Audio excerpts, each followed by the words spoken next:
My original plan for Lent was to preach for 6 weeks about the different kinds of trauma we are all too regularly encountering and having to figure out how to cope with in our daily living. I made the statement on the first Sunday of Lent that we are now living in a world with more trauma than less. There is no denying today that shared reality. There is not a person on the planet who will remain unaffected by the trauma that is COVID-19.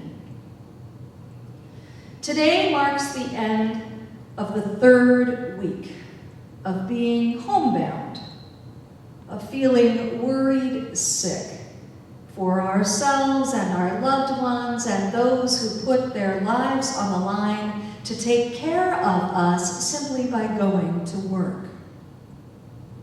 This is the 3rd week of hugs replaced by Zoom conversations, fake news replaced by dangerous misinformation, the 3rd week of cooking at home, exercising at home, going to school at home, and sleeping more than any of us knew we needed to.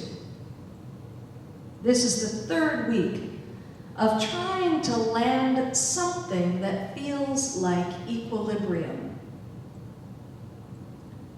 The 4th week is coming around the bend. It is the week known to Christians as Holy Week.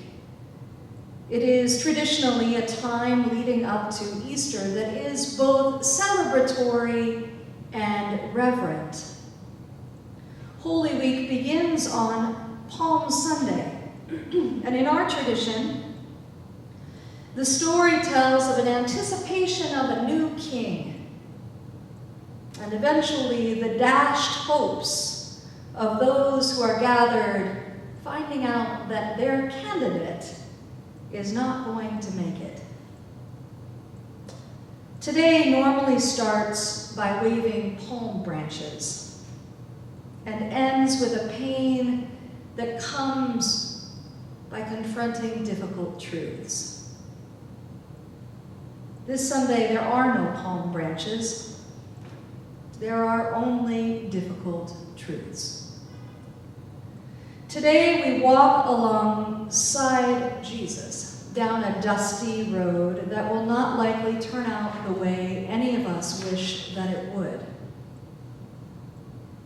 This Palm Sunday, there will be no processionals, with children laughing and crowds clamoring. Today, the streets are deserted, and we are left to face our own mortality and to wait together for signs of resurrection.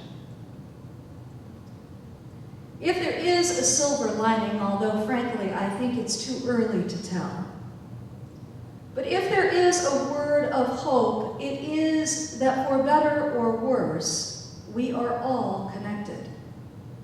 No matter how we may try to outrun it, we are ultimately bound together by a common fate. We are mortal. We are fragile. We are impermanent. It is not the fact that each of us will eventually die that is remarkable. What is remarkable are the opportunities we are given over and over again to live. For many centuries, Jerusalem struggled to be the city that it once was. Following the rule of King David, those who claimed the throne of Israel had a tendency toward divisiveness, toward greed, and a neglect for the most vulnerable in society. And so the Jewish people dreamed of a day when their beloved nation would again be ruled by a truly heroic leader who might be judged by their commitment to justice, to peace, and compassion. Jerusalem was both a holy city and, as Jesus said, the city that killed the prophets. Jesus knew full well the fate that awaited him as he rode into Jerusalem on the back of a donkey. He knew it would mean his own death, but in that moment, he chose to live the fullness of life. In the face of death, Jesus chooses to be hope for those who suffer, the voice of justice for those wrongly accused, and the heart of compassion even to those who would do him harm. Death surrounded Jesus throughout his lifetime and his public ministry, yet he never shied away from it. Over and over again, he walked into the pain of weeping with those who were grieving. The time has come in this, the fourth week of the pandemic, for all of us to be in touch with our own grief and to weep with the grief of others.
Collectively, this Palm Sunday, we remember what Jesus lived for, and we remember what he died for. And collectively, we weep with the grieving.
Friends, there is a fierce solidarity in grieving alongside those whose hearts are breaking.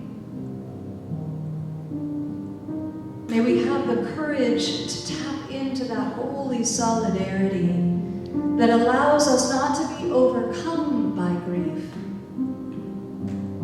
but also not to shy away from our proximity to it. This pandemic is our wake-up call. Those of us who make it to the other side will carry the undeniable burden of truth that we are one. Those of us who make it to the other side of this crisis must learn how to walk more lightly on the planet we call home. Those who make it to the other side must commit our living to the well-being of every creature on this marvelous and interdependent planet.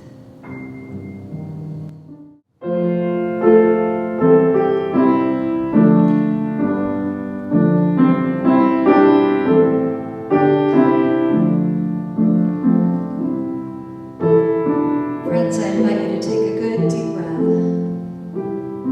and join me in prayer. Everlasting God, we come to you with words, we come to you with songs and sighs. We come to you with our very selves, our whole selves, which are hurting and anxious and confused and grateful and bored and sometimes all of that all at once. All our jumbled thoughts and feelings cry to you, O Holy One, screaming out in the different tones and colors, longing for hope and for healing.